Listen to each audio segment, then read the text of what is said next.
I didn't know we were going to get the whole commercial for Filmora Wondershare there. The entire thing. Quick and dirty, 20 minutes. I made that intro. We're going to be improving that. First, though, shout out to Dex. Is that right? Vex.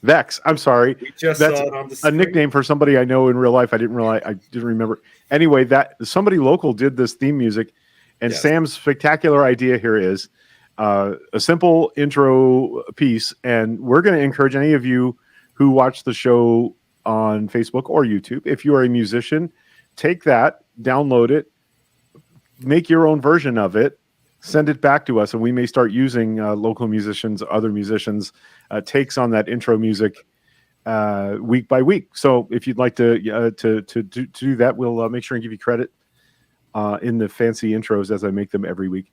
So good afternoon. I am Greg Smithwick. This is Sam Ronan in the middle, and Bernice, please pronounce your last name to make sure I get it exactly right. Yeah, no problem. It's Lordan. Lordan. This is Bernice Lordan.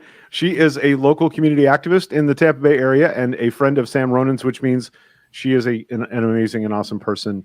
And we welcome you to So Local Live / Tampa Bay for Change. This is a live broadcast. Can't really call it a podcast that we're doing every Monday afternoon at 4. A couple of other things. Thank you very much, Kelly Smith, our friend, Realtor Kelly Smith, who is sponsoring the show. Casey Marion, thank you very much as well. Fred Eater, who is supporting us on Patreon. If you would like to do those things, you can find links to support our efforts on the So Local Live and the So Local Pasco page. If you're finding this show from the So Local Pasco page, I'd really love you to follow So Local Live. More and more of the content is going to be there. I'm trying to merge the two pages, but I have to change the name of one of them, and I don't want to lose the 5 years worth of content and followers from So Local Pasco. So if you're finding this from So Local Pasco or from my personal page, do us a favor and please like and follow the So Local Live page. There is a thing that will show up. I think I haven't watched the show as a viewer, but stars. You can actually tip us stars. I believe you have to buy them from Facebook, but tipping us stars gives us a little bit of revenue. And we have now set a goal for 2,000 stars for both the So Local Pasco and So Local Live page. That will allow us to do things like boost these videos to reach more people outside of the immediate Tampa Bay area and even outside of Florida. We have some viewers and listeners from those places, and we'd really love it if you would if you'd contribute a few stars here and there as you can. That's another way that you can promote the show. I hate this. My least favorite thing is asking for people to pay for us to do stuff.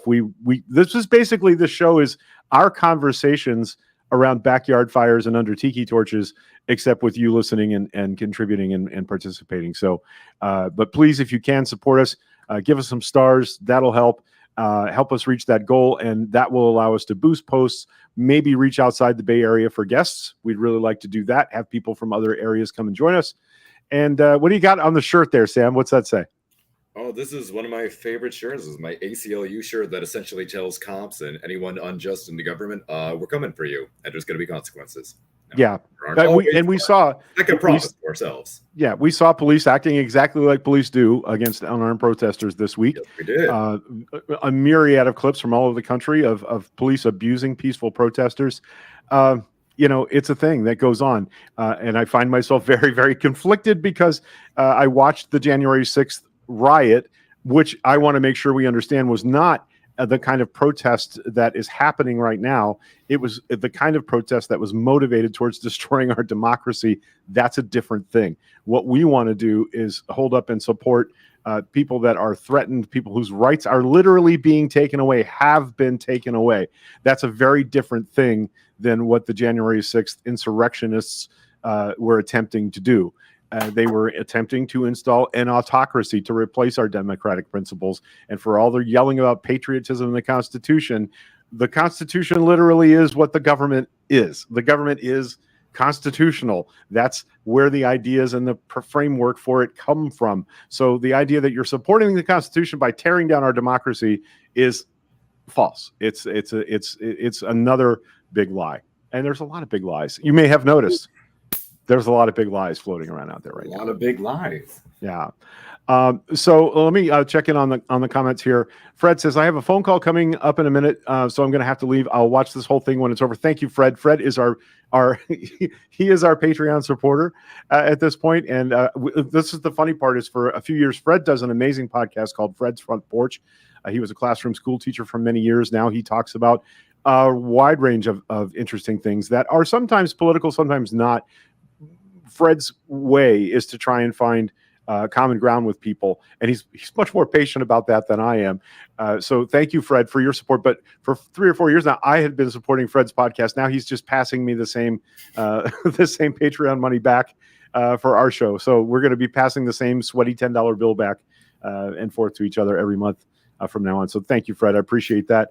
Dave Coleman. Oh, look, cool people. Hey, Dave Coleman. Heather, Hey, look Dave. at these 3 people that I love. Hey, nice to see you, Heather. Dave is a cool person. Dave Coleman shows up at every single thing that I'm at, every single thing that I'm not at. If there's an event that I can't get to, I know he's going to be there with a GoPro, and I'm going to know exactly what happened. Dave says Pasco should welcome me because I was Dave, stolen from Hillsborough in the new District 15. So Well, welcome, Dave, you Dave. and I are in the same district now. Oh my Yeah. gosh. Thanks, Dave, buddy. Sense. how are you, Dave? Good to see you.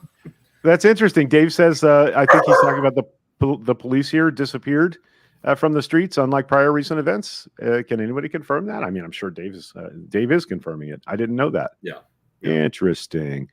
There's our friend Rachel coming to us live from one of the Dakotas. I'm not One of the clear. Dakotas. We are Yeah. never going to learn which one because it's funnier that way. I mean, I heard that in South Dakota they have bumper stickers that say South Dakota Gateway to North Dakota, which I think is hilarious, and I would love to have one. Whichever on my car. Dakota it is, it's stolen land, and it's fine. Yeah, there you go. Deb Marcotte is my friend Corey Cottrell's mom, who lives part of her year in Canada and then part of it down here in Central Florida. Welcome, Deb. Nice to see you. Jareen Elkins, another person from that from the olden days of So Local Live, So Local Pasco. The old days. Cesar Garcia, you're doing great work. Thank you very much. You're I doing do as great. little great work as I can possibly get away with, but what I tend to do is stand around with a megaphone and point to people that are actually doing lots of good work. That's my thing. Thank you very much, Heather. Let me kick off this star thing. Thank you very much. We appreciate that. And I'm not able to see those until after the broadcast is over. So if you're mashing that star button, thank you. We appreciate that. It was about $7 in revenue last week when we first talked about it very briefly. So thank you. That's gonna allow me to boost posts and reach more people. We appreciate that. All right. I want to. I know I'm talking the majority of the time here, but I got a lot on my mind right this minute. I know you do. Cesar, pointing is important. Let me tell you what. I recently lost a friend, somebody I loved very much, cared very deeply about, to cancer after many years of struggling with cancer and trauma and other issues. Stevie passed away. And Stevie Lovell is the person that pointed out to me one day that I was actually embedded with the people doing the point in time count for our homeless coalition here in Pasco County. I helped organize a pretty big team of volunteers, and we were moving supplies from a central depot out to the people that were doing the count. The idea being, instead of just showing up with a clipboard and asking questions, we were showing up with lentils and blankets and things folks needed throughout the day. And so my job sort of became shuttling these supplies from the central depot out to where people were asking for things.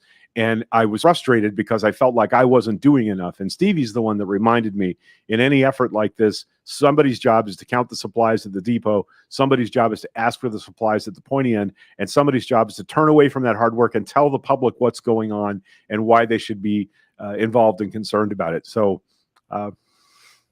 thank you to my friend Stevie Lovell for showing me for the first time that what we were doing had some value. And I'm crying on the internet, which is Okay. it's the thing I do.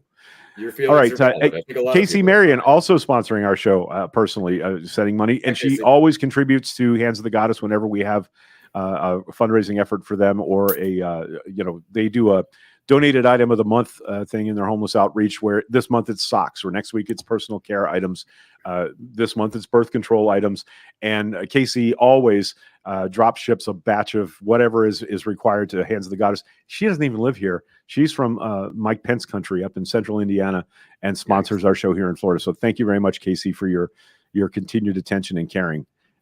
We know you got local things going on up there. I mean, hell, Pence is in your backyard. But thank you for your support for what we do. All right. So you guys got anything to talk about? Oh, man. Where to even start? Nothing big in the news this week, right? Nothing. Oh, No, yeah, it's been gee, a I can't really imagine what chill, we great might- time. Yeah. Ah, I do have something that I'd like to share just before we really kick off in everything. Let me share my screen. I've never shared my screen on here before. Yes, that is what I want to do. Thank you.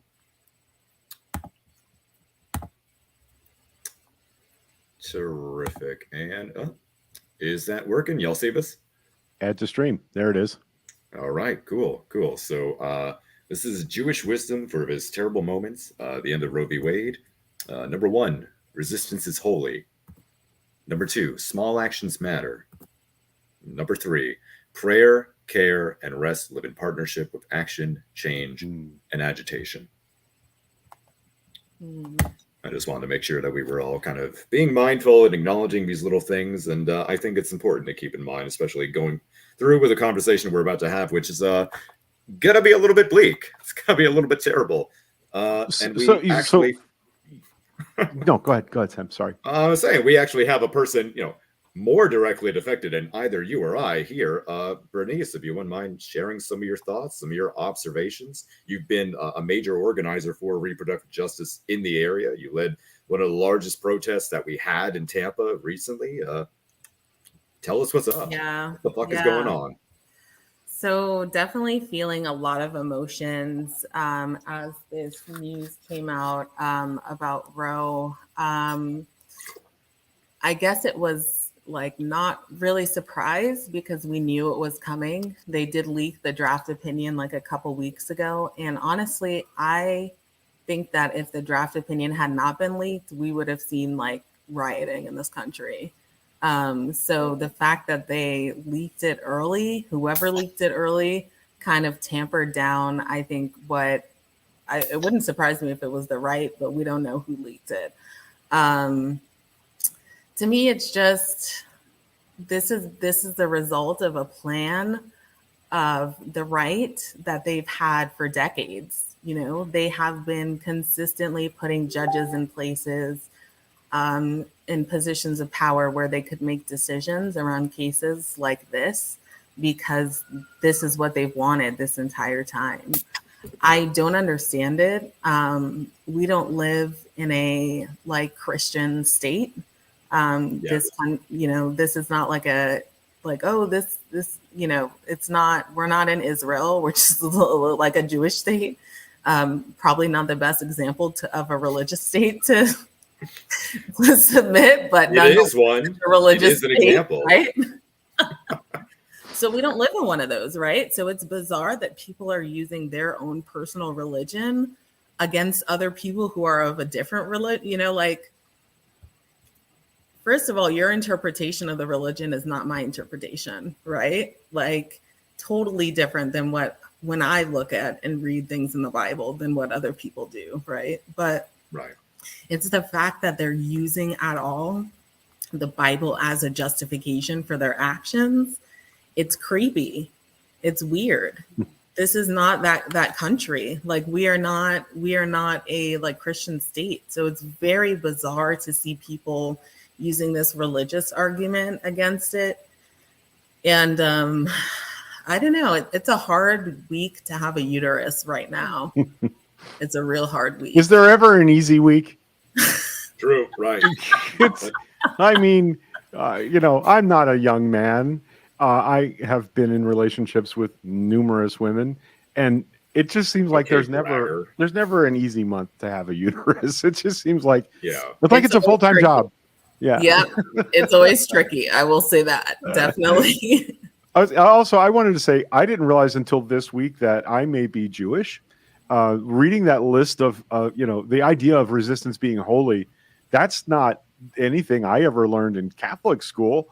Right. I learned that resistance is getting whacked in the ear with a ruler. That's what I learned about resistance. Even when it was clear that the teacher was wrong, and we or I, often I said we and then turned around and found out it was I are right. And you're not the only person, Sam, to bring this to my attention this week. My friend Shara Tushia Roberts is Jewish, and she laid out the same kind of ideas that you did today, that these are holy concepts in Judaism, and Is there now not a lawsuit in progress about the Florida Yes, ban there is. related to this? There is a synagogue in Miami, I believe, and they are suing the state over the 15-week abortion ban that we do presently have. In the Talmud, in Jewish texts, the right to the necessity to protect life is the most sacred duty that we have, not just as Jews, but as human beings. You have to protect life, and life is for the living. The mother is alive. The mother's health is necessary. We look to Jewish texts, and we honestly find a lot of things that I think are very relevant to the culture war struggles that we're facing right now, and are kind of going unnoticed. Things like the fact that there is not a gender binary according to Jewish law. There is a mandate to protect abortion and the health and the rights of the mother, of personal autonomy. These things are often going ignored and not discussed. And frankly, I want to see more synagogues doing what they're doing down south. I want to see us resisting all of these things. I want to see us resisting conversion therapy. I want to see us resisting attacks on our trans kids in schools, because these things are all protected by Jewish law. They are infringing on my culture and my people by fucking with my friends. Right. That's what I got. Right. Yeah. Unpacking this and I don't want to. I don't ever want to criticize anyone else's spiritual values, but one of the things that I learned in my spiritual path is that spiritual principles are never in conflict, right? True spiritual principles guess what? We find them common to a lot of traditions because they work and they're good for people. And when a religious tradition or a spiritual tradition is manipulated to advantage a certain set over some other set, whether that's a race or a gender or any other kind of social construct, that's not really a spiritual principle. And, I saw a long tweet today. I wish I had thought to capture it, but essentially saying, listen to me, fellow Christians. And this was somebody who is a Christian pastor. You're being used to harm people. This idea that this is a Christian thing or a Catholic thing that's happening is not accurate. And when you go back and look, every time Christianity has been used as part of a government process, this is how it's gone. That authoritarianism and controlling Christianity are allies in this. And if you're going to say, well, not all Christians, you need to be thinking about the not all men argument when women started telling us about their Me Too experiences. If that's your circle, then you are responsible for going back to them and saying, look, women are going to die. Children are going to be harmed and going to die in this process, real existing children. And I wish we didn't have to have the conversations about all of the sort of philosophical parsing of whether the mother's life is in danger. Look, the mother's life may not be in medical danger. The mother's life may be in danger because the environment into which she's going to have to bring a child is one where she is being raped and abused by her partner, where her other children are being sexually molested or assaulted by another family member. That's danger too. That's danger to children. And I'm a person who spent most of my adult life working in counseling with people who come from family systems where those things happen. And the most shocking revelation of my more than a decade in that kind of counseling was how prevalent it was. It's almost never discussed, but it's always present in people that end up in a substance abuse facility treatment program or in a long-term spiral of self-destructive criminal behavior. I don't have to look very far. I don't have to be, some magically minded CSI profiler to see that damaged adults come from damaging family systems almost all the time. And even the clients themselves would often relate, at the beginning of a conversation where you're trying to establish trust and openness, and that they can tell you things that are maybe less than perfect. I had a normal childhood. Almost every batterer intervention client male that I ever had told me at the beginning of the assessment process they had a normal childhood. We would get an hour in, and I would learn about the story about the time when he was 12 and dad was drunk and they were running by the pool and dad threw a scotch bottle and it broke and he had to have 167 stitches on his back and shoulder. That's not a normal childhood.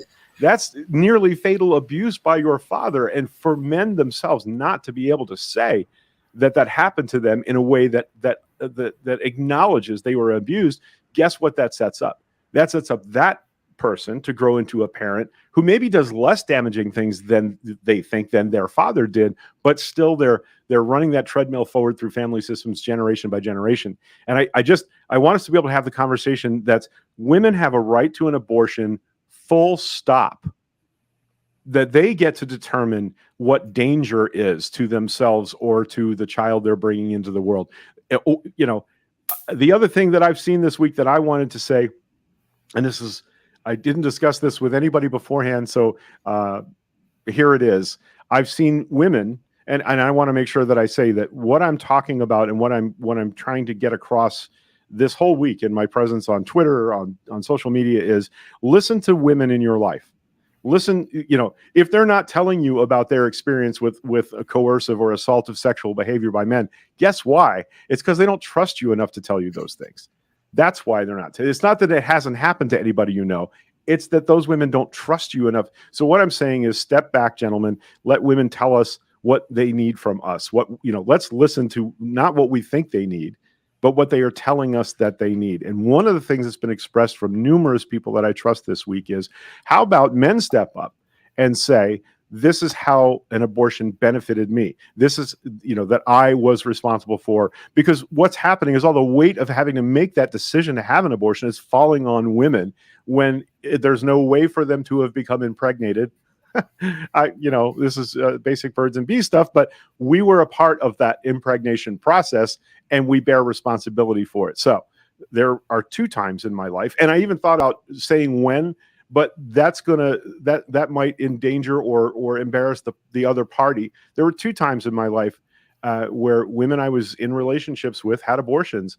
And I can tell you that neither of those situations would have been optimal for bringing a child into the world. They knew that, I knew that, their family knew that, my family knew that. And I'm not proud of that. I'm not happy about that. I made bad birth control decisions. I asked, is this okay? But that's clearly not enough. So there have been twice in my life where an abortion saved the other party, and by extension me, from having to be a parent before we were ready, or at a time in our lives when we were so chaotic we could not have been decent parents. And I feel like more men should be speaking up and saying that. Get brave, gentlemen. Look, like, it's cloudy out. Lightning has not struck me dead for saying that out loud. And if there's one thing we can do to take a little tiny bit of the pressure off the women who are bearing all the responsibility for where we are right now, that's maybe a place to start. Thoughts? Whew. Oh, first thought I do. Yeah, surprise. Well, first thought I want to throw out, because I see Casey in the comments, who has repeatedly been reminding us that this is not just about women. We have people that get pregnant, and this is going to disproportionately affect, as we've been saying, queer folks of all kinds of gender identities in horrible ways, and those people are going to have even less resources than cisgender women. Yes. So thank you, Casey, for reminding us and make sure that we're being present and conscious of that issue. As far as everything else you said, what the fuck else can we say about it? You're right. I also want to thank Casey, because last night when we were talking, I'm finding my way in recognizing a lot of newly expressed senses of gender. And you're right. People other than mothers can get pregnant. People other than mothers have these fears and these worries, especially not just with the Roe decision, but with Clarence Thomas's unholy hand grenade concurrence opinion. They're coming for all of these rights at this point. That's next. That's he rang the dinner bell for lawsuits on those things, and I need to do a better job of gender expression. So thank you, Casey, for stepping into that. And that's why I love Casey Marion, because she's been doing that consistently for several years. Right. Right. No, Okay. we need people to always be keeping us in check. It is always a process. Again, bringing up I'm gonna bring up Judaism again, but we should constantly What? be we should constantly be interrogating ourselves and our beliefs and making sure that what we're doing is right and just. Yeah. Yep. And then that's Welcome. a moral thing to do. Yeah. Welcome, Shauna. Thank you for joining us for Hey, the Shauna. first time today. Hey, Is that Shauna. somebody you guys know, or is No, just random? but Nice. Good to meet you. No, Yeah, but, good to meet you, Shauna. Glad she's here. Glad they're here. Yeah. Where's the comment go that I just saw something that I wanted to jump on here, and now I lost it. Never mind. I'll find it again. It's not a big We'll deal. find it again. Yeah, but I think what Casey brought up was important, and this is why we had somebody at the march in Tampa who actually shared their story, who was a trans man, who shared like, hey, I also have like a uterus. Like, this is not just affecting women, it's affecting me as well. So I think that's Right. important. Right on. Yeah, absolutely. Dave Coleman. In 1974, I was able to quietly take a friend's sister to a local place in New York instead of a couple of years prior. If she'd sought help, it would have been through an illegal place in Lower Manhattan. I just watched The Janes, the new documentary that's out on HBO about the women and young women, shockingly young women in Chicago who banded together to provide abortion services before Roe. And it was a transformative experience watching that show for me. I knew that there had been, when we talk about back alley illegal abortions, a lot of times we're talking about organized crime. Who was providing those services was some defrocked or disgraced doctor through organized crime. So women were being extorted to find physical safety. Pregnant people were, there I go again, pregnant people were having to seek out those services through organized crime. And this was a way to lean out away from that and provide for their fellow women. If you haven't watched the documentary, you should. If you don't have HBO, you might find someone who will loan you their login to watch it. I don't know who might volunteer to do that for you, but it's a really compelling and brave story. And finding out that these women were, as I said, shockingly young, and often went for an abortion themselves. And there was like a 2-week post-abortion counseling period where someone checked in with you almost daily to make sure you weren't having infections or bleeding or needed additional help. And in that process, several of them volunteered or were recruited to begin helping other women. And before this moment, it would have been hard for me because Roe has been the settled law of the land since I was 7 or 8 years old. Finding out that women were brave enough to risk arrest and imprisonment, and in fact, several of them were on trial the day Roe passed and the charges were dropped. But they were, all of them, looking at 5 to 15 years in prison for assisting other women in saving their lives. Remarkable. Speaking of remarkable, I don't know if you saw the comment that we have here from our good friend Heather, if you want to throw that up on the screen. An abortion very literally saved my life when I had an ectopic pregnancy. A second abortion also saved my life for mental health reasons. I was in no place to be responsible for another human. Heather, I feel like I say this to you all the time, but Jesus fucking Christ, the vulnerability is so appreciated, and the power of that vulnerability. These are the stories that, I wish that they were moving the needle more. Truly, people truly, I don't think, understand the reality and the severity of abortion as a form of healthcare for birth-giving people. So thank you for that. People. Yeah, I think it's that, and it's like people not people taking like these making all these arguments around it, like, oh. I don't know if you've seen that post where it's like, I'm with Jane or I'm with Becky who had to make a choice right. Yeah, it's like, or I'm with so-and-so who had to make a decision. And it's like, understand that people need to be making decisions for themselves, but also it's not your decision as another human being to make that choice for them. Right. So that's really what it's about. It's about freedom of choice. And as people with uteruses, like, those choices have been taken away from us now. Yeah.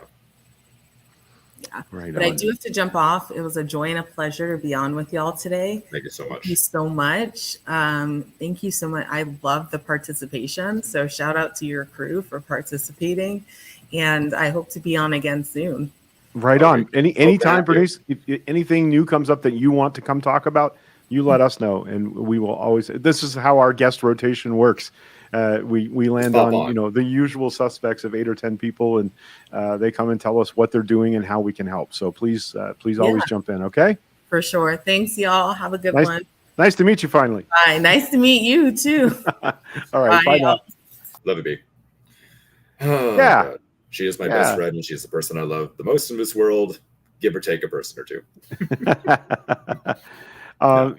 Casey, going back to this one, the primary issue is referring to a pregnant person or woman as a parent of either gender. Doing this takes the focus off the life and health of the person who is pregnant. This feels like we're largely dehumanizing the woman or pregnant person. They just get relegated to vessel status for a fetus. I can't agree enough with that. The shit is so deeply ingrained. I mean, sometimes we don't think of these things. It's so important to be having these conversations. All right. So let's see. We do live in a patriarchy, after all. They have been forcing that shit into our brains. Hey, this is Darla Van Meter, my roommate Donna. Some of you know her as Laugh Track. This is her sister Darla. I love your Hey, insights, Darla. Greg. I've really missed you. Thank you very much. It's nice to see you. The last time I actually saw Darla was me delivering food to their patio because they were having a COVID crisis at the beginning of the pandemic. Lives up in North Florida, in some of the scarier counties. So nice to have you on board again, Darla. And I'm glad we could do this.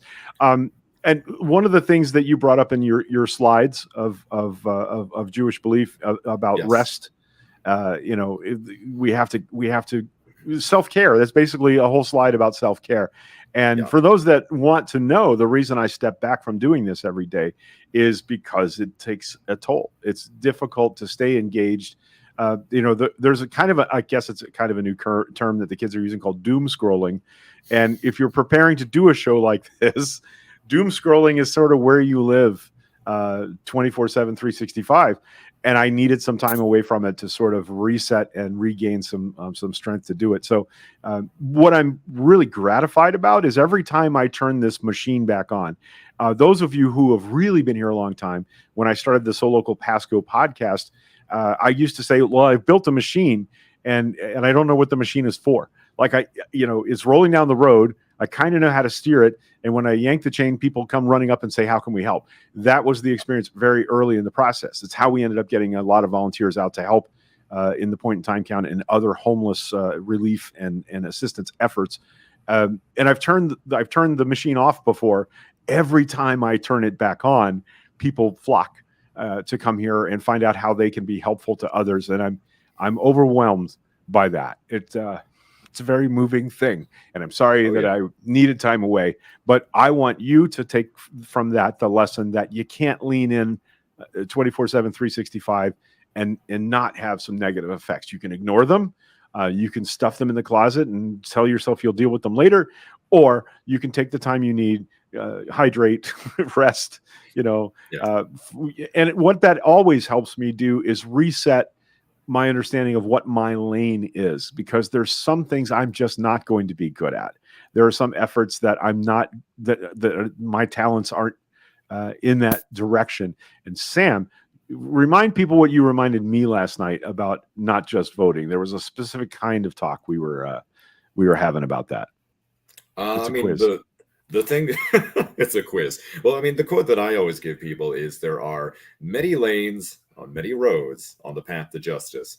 And voting is just one, and you can't just be in that lane. Now, it's funny because it sounds really good until you think about it. And really what I'm telling you to do is swerve through lanes. You probably shouldn't do that in real life, but in terms of your activism, absolutely. Swerve, get manic on the road. You need to be doing at least two things. Do a couple things. And sometimes you need to park on the side of the road and rest and let the traffic go by. And that's okay too. That's stop valid. with your head against the steering wheel. Oh, maybe that's just me. I don't know. Exactly. Cesar, we inadvertently have been socialized our whole lives in this patriarchy. Undoing those mannerisms and ways of speaking is an active job. I'm always growing myself. for a decade or more, I taught a program called Batterer Intervention Program. It is basically the national standard for rehabbing or attempting to rehabilitate men who have abused their domestic partners.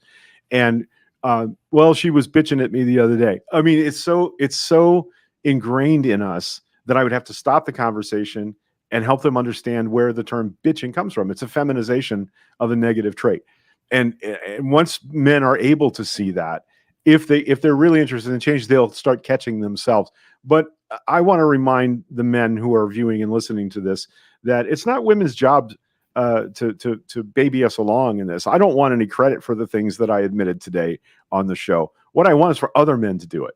Other men, not enough men are stepping up. When I talk about Take Back the Night anti-rape rallies to a room full of dudes, they're like, well, that's sort of a women's issue. No, it's not, because men are overwhelmingly who the rapists are. So it is our responsibility to call out other men who are acting in ways that are not helpful to women and girls in our lives. So men, we can do better. We must do better. We must do better. Hey, let's man, we should just have Casey on the show, honestly, because Casey just keeps saying things that are very thought-provoking. So pointing out that the sexual politics aspect of repealing Roe are profound. Think of how younger women and girls are going to be bullied. I love that they bring up the sexual politics, because earlier this year, when the state legislature here in Florida was arguing about the 15-week abortion ban, State Senator Kelly Stargell, who's currently running for Congress in CD15, which is we've been talking about, it's somehow everything from Lakeland to me in Temple Terrace, said that the sexual revolution has failed. Not just that it's over, that it's failed. And, that really is, I think, indicative of everything that they're about right now, everything that they're doing, and the fact that they are coming for reproductive justice, and they're coming for queer rights. They're coming for everything that we want. Yeah. Thank you. As a man, this is probably this is the best compliment we could possibly receive. And you're right. Shauna is in Texas. This is a person from Texas that's watching our show. Yeah. Which, Texas is very similar to Florida. And I feel like we have that kinship, not just from geography, but our political makeup, and the fact that there are so many great, incredible, dynamic, intersectional people that live in our states.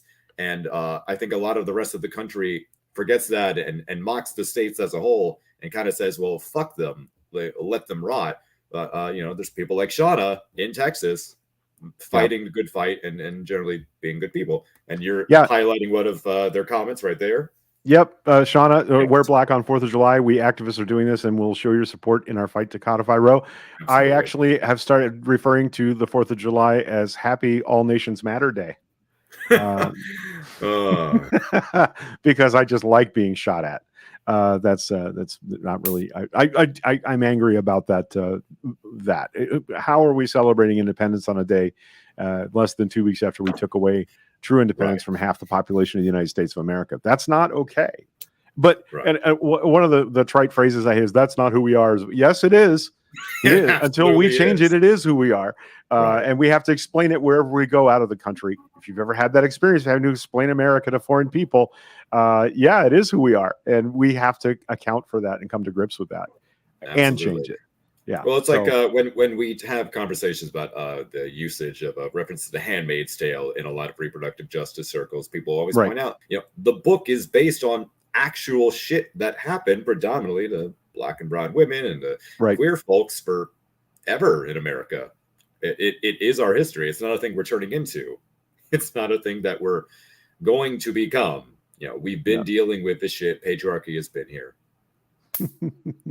Oh, wow. I think people are like realizing they might be neighbors or from the same town in the comments. Greg, we're bringing people together.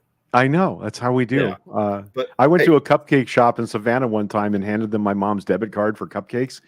And the guy put his wife on the phone, who was the family genealogist, because she was also a Smithwick. It's like, really, this is what we do. Yeah. But everybody in Savannah will ask you, who you kin to? Because everybody ends up going to Savannah eventually and related to somebody who's from there. Yeah. So that's how Well, that goes. hey, let's talk about what we do. Let's talk about what we do in Right. response, because we've been talking about how bad this is. We've been talking about, learning a new language to be sure that we're inclusive and understanding everyone that's affected by this. So, like, what do we do? What do we do? And we have a couple people that have been proposing things. We have a lot of options. Shauna's option is a great option, being more involved in the streets. And there's a lot of protests going on in the Bay Area. If you go to my group, Tampa Bay for Change, you'll find people popping off with protests in Tampa and St. Pete and Pasco and Manatee, all over the place. I mean, that's definitely going to be a lane that I think we need to be in, beyond just telling people to vote in November, because we need some kind of immediate direct action now. Well, do you know of anyone who is doing a? I'm sorry, I'm trying to set something up to share in a few minutes here, but Okay. is anybody? I like. I don't know. It's difficult to make sure that I'm being a true ally when I say things like this. But is there an organizing event for all women to go on strike this week? Because I'll hold your earrings while you beat up the patriarchy. I will bring water to wherever the strike is. That puts an enormous amount of pressure on women in labor organization movements, but it seems like that would be a thing. It's to show the power of how many people in your workforce are you going to lose to this Roe decision when women cannot get birth control, cannot access healthcare safely. You're gonna lose some labor hours, and I would think labor movements might be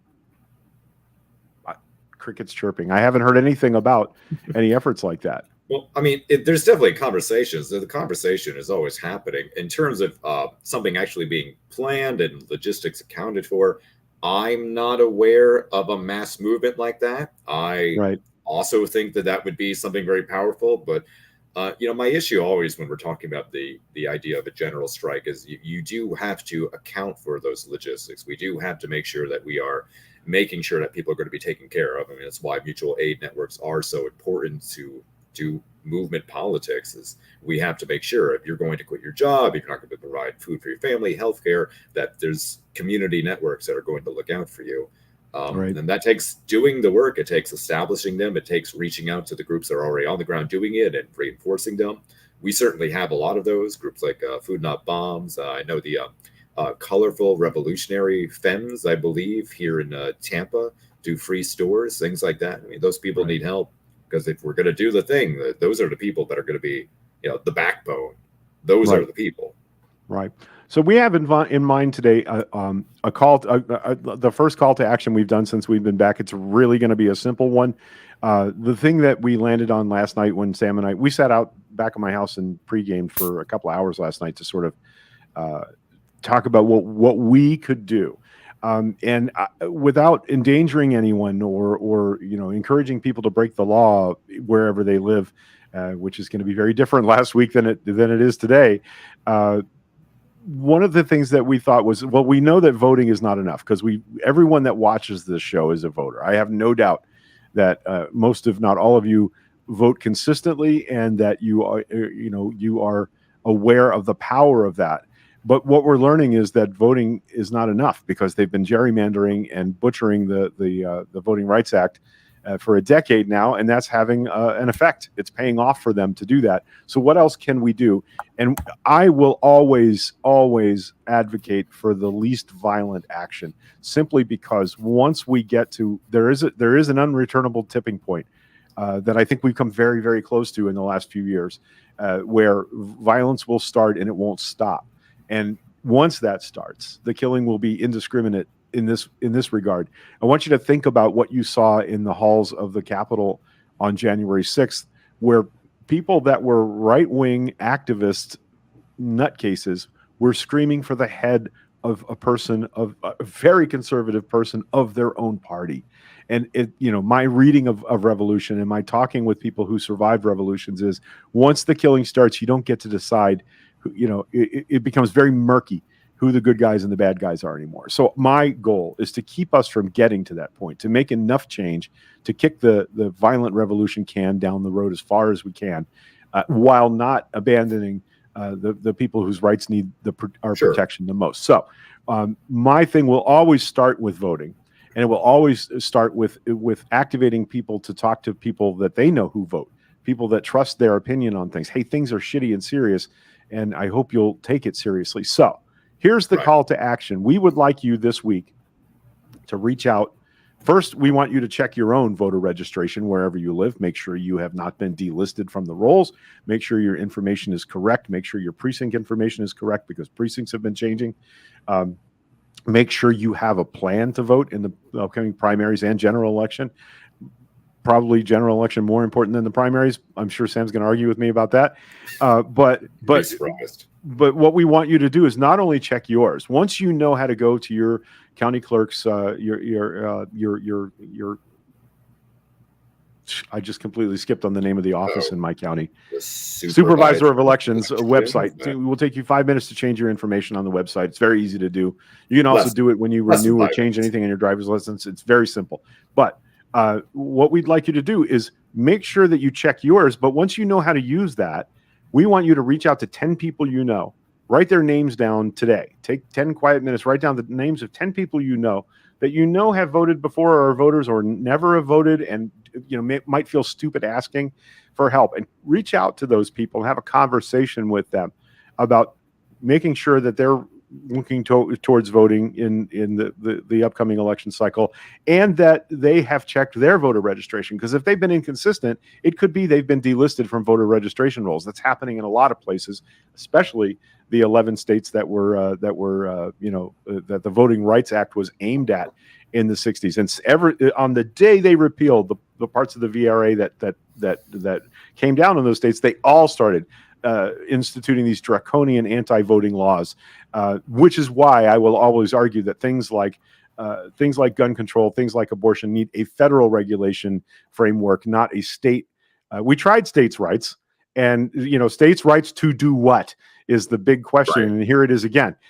First, it was states' rights to own other people, and then it was states' rights to suppress the voting rights of minorities and people who are marginalized, and now it's to suppress the rights of half of the population of the United States of America. So there are some things that just require that we rise above statehood and have a federal process. So think of 10 people you can reach out to, and you can help them, or at least find their interest. They may say, hey, fuck off, I don't need your help with that. That's okay.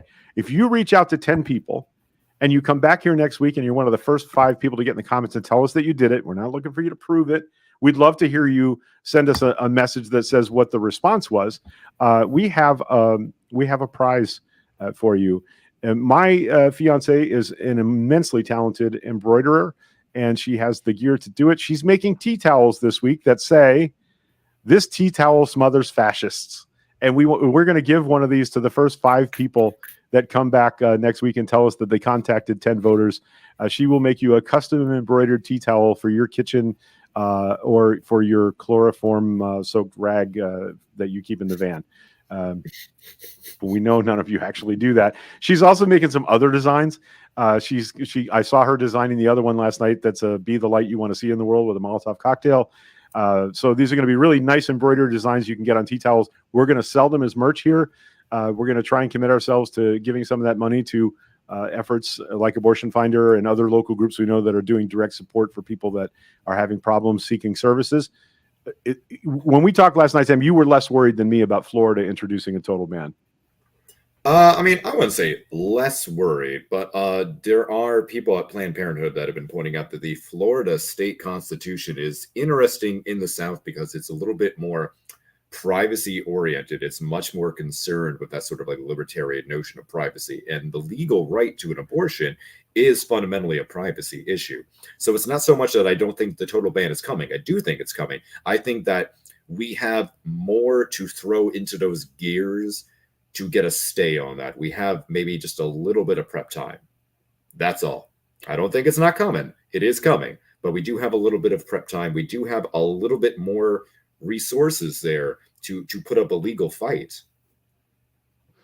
So we're not worried about having to transport people from Florida at this point to other places for safe medical services.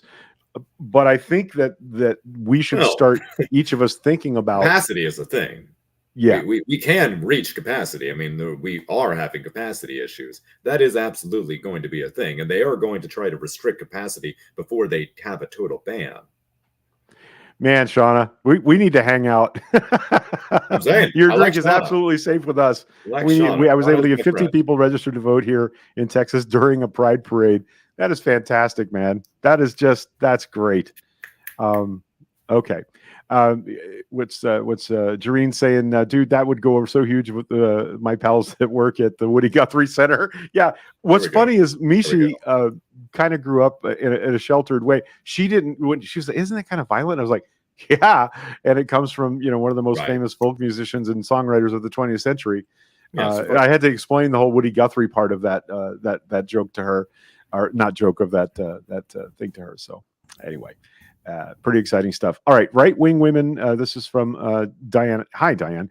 Right-wing women think they're immune to unwanted pregnancies, life-threatening pregnancy complications. This is going to bite them too. It is. But again, there's a class warfare aspect to this. That those women who are wealthy and conservative will always still be able to secure medical services to keep them from carrying a pregnancy to term because they are wealthy and they can helicopter themselves out of trouble. It's going to land predominantly on poor populations, on minorities, on marginalized populations, as it always does. And this is the first time the Supreme Court has ever removed a constitutional right from the American people. Right. This is where they land. This is the thing they decided was most important. And the prior day, they had used the opposite logic to say that no, states can't be in control of who can have a gun. That's crazy talk that states should be allowed to do that. However, when it comes to the health services and availability to half of the population of America, yeah, you're on your own. Yeah. Good job. They don't give a shit. They don't give a shit. But hey, man, let's talk a little bit more about the things that we can do and the things that we can actually expect of the system. Because I think that a really fundamental thing that's been popping up over the last week, and in particular, at a lot of protests, is people that feel like the fundraising emails and the request to go vote harder than we've ever voted in November isn't quite enough. So the question we have to have is, what can Democrats who are in power right now actually do? And I'm going to share my screen again because AOC, Alexandria Ocasio-Cortez. While you're looking, thank you, Shauna, for joining us. I hope we do this every Monday, 4:15, 4:30, somewhere in that range. We love that you were here and that you participated. We thank you for your activism and for registering 50 new Texas voters. We love that. Yes. So come hang out with us again. We'd love to have. Hey, we'll have you on the show. We're not, we'll have you on the show. We're not above that. So have a great day and thanks. Oh, so what were you looking for, Sam? Greg, can you see my screen? Can you all see my screen? I got it. There it is. Cool. Yes. Yeah. So this is the AOC checklist. Yeah. This is a great rundown of the things that we can actually reasonably be demanding that Democrats do, that our elected officials do, beyond just voting or getting more senators. We can restrain judicial review. We can expand the courts. That is something that can be done with executive order. Is that true? Yes, it absolutely I thought that required legislation. It can, and they want to do that because that might be a little bit more solid, but it is something that can happen. Now, here is one of the most interesting things that I've been reading up on. I think I was telling you about it a little bit earlier today. She and Elizabeth Warren, Ayanna Pressley, and a couple others are proposing building clinics on federal lands. Pop over to this article right here that has a little bit more information on that. And essentially, they're saying, public federal buildings, places like military buildings, Veterans Affairs departments, you can have these pop-up clinics that would essentially say, well, fuck your state rights. Right. We're going to do it. We're the federal government, and we say this. That is a potential avenue, and I am yet to see anything that says that that's not something that we can do, that there's any real legal argument against that. I'm not sure how they could actually stop that, and that's very interesting. Let me just lean into that for just a quick second and say two things. One, I've seen a number of Native American activists this week say, whoa, because the first thing was let's put them on native reservations, and the natives are like, hold up, please don't make us responsible Right. for your white man troubles out there. And I have to say that kind of struck me as like, oh yeah, maybe we should ask them if that's something they would like to help us do in the same way that we should ask women what they want us to do to help. But I hadn't thought about VA clinics. And what's interesting is I think yesterday the DOD put out a statement that said these state laws are not going to affect what we do in the military. Right. In the military, the services that are allowed are the services that are allowed federally. And we're going to make our own rules about what happens in the military based on that. So that was really significant to me. That sounded like there was maybe some coordination between the idea that you're seeing expressed here and the DOD themselves saying, hey, we can help with this. So because the federal government and the states are on two totally different levels at this point. Beyond that, we're talking about expanding education, access to Plan C. These are things that we can do. We can do that in the House, and honestly, probably through the Senate. Repealing the Hyde Amendment, holding floor votes, codifying laws like Griswold, Lawrence, and Loving, and really making sure that the Supreme Court cannot come for those, because we know they will, because they literally told us. They told as they were getting rid of Roe v. Wade. If the basis was privacy, those are all things they could overturn. Right. Correct. Which is something that I think we do need to be making sure we're telling everyone, that this isn't just not to make light of reproductive justice at all, but we have that in the first place because of a constitutional interpretation of the right to privacy. And the moment that's gone, everything else that was ever rooted in that interpretation of privacy is fucked. And one of the interesting things that is not here, but that AOC and others have been talking about, I'm going to pull up right over here, is impeaching Supreme Court justices.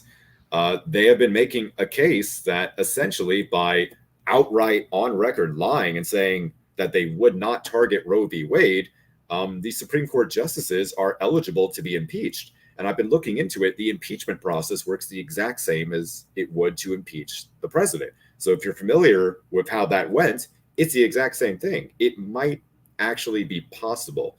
And I think that whether or not it succeeds, it is something that we have to do, at least to say, like, there's going to be consequences. We're at least going to attempt consequences for this behavior, because these are people now that have lied to get into a lifelong position of power and immediately took the mask off and said, no, we're actually going to do this. These are things that are possible. Yeah. Where did I just want to scroll up for a second here. Casey is making the point that federally you got a near total ban on funding for abortion due to the Hyde Amendment. So it looks to me like repealing Hyde and putting facilities on federal land would have to go hand in hand. You'd have to have both things. Although, I can't remember how the VA's funding worked. If it's through DOD, then it doesn't seem to me they'd have to get a Hyde rule exception to provide those services in their facilities, and they're already qualified to do them. So, so there. I know we all felt devastated and hopeless on my birthday because of the nature of the decision, and we're not wrong to feel attacked and devastated. I have adult daughters who I never ever want or thought would have to have these kind of conversations with themselves and their partners about birth control, about things as simple as contraception. Neither of my daughters are in any way interested in having children. For however long that's true, I'm on team. Their decisions are theirs. Would I like to have a grandchild? Sure. But I'm not going to pressure my daughters into making decisions that make me happy as a middle-aged old man. My point is that we are not without things that can be done besides voting and Democrat and donating to Democrats. Like there's more to it than that. And I know that's what the Twitter sphere is, all mad about is, the first thing they did was send me a fundraising letter. Well, okay. We do need to expand the lead in the House and build the gap in the Senate. Those are things that are going to help with anything we decide to do further down the road. Possibly without the filibuster, without taking the filibuster away. And I know the argument against removing the filibuster is, well, what are Republicans going to do day one if they get control of the House and Senate? They're going to kill the filibuster and vote for a permanent federal ban on abortions. So there's stuff we need to be doing from now. So I'll take that comment back down. But you're not wrong, Casey, that other things have to happen. And what I love about AOC is she always comes to the table when it's time to speak up with a pretty interlocking and consistent list. I don't ever want anybody to forget that the on the day that Michael Cohen testified, she's the one that said, "Did you ever change the valuation of a place that Trump owned for insurance purposes versus for lending purposes?" That question only came about because AOC asked it, and it was. Right. I thought that was an amazing 3 minutes of her time to basically zero in on the criming that Trump had, and the whole New York AG's case from then to now is based on that 3 minutes with Michael Cohen and AOC, for which I will always love her. So yes, well, what else we got? I mean, as we're talking about, the things beyond voting that we can do, let's look local. So this is my favorite group in terms of protecting reproductive justice, being intentional with our intersectionality. This is the Tampa Bay Abortion Fund. I just popped the link into the comments, and I want everyone to hit this website and sign up to volunteer in whatever way you can. Become recurring donors. Bernice, who was our guest earlier in this episode, is a recurring donor. I have been donating. They are constantly doing actions to support reproductive justice. They are working on the legislative side of things.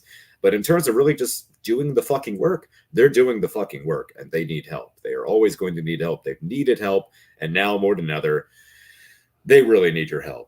So if you pop on this website, you can get their updates, their info, Spanish resources. If you need resources in any other state, they will absolutely still help you out.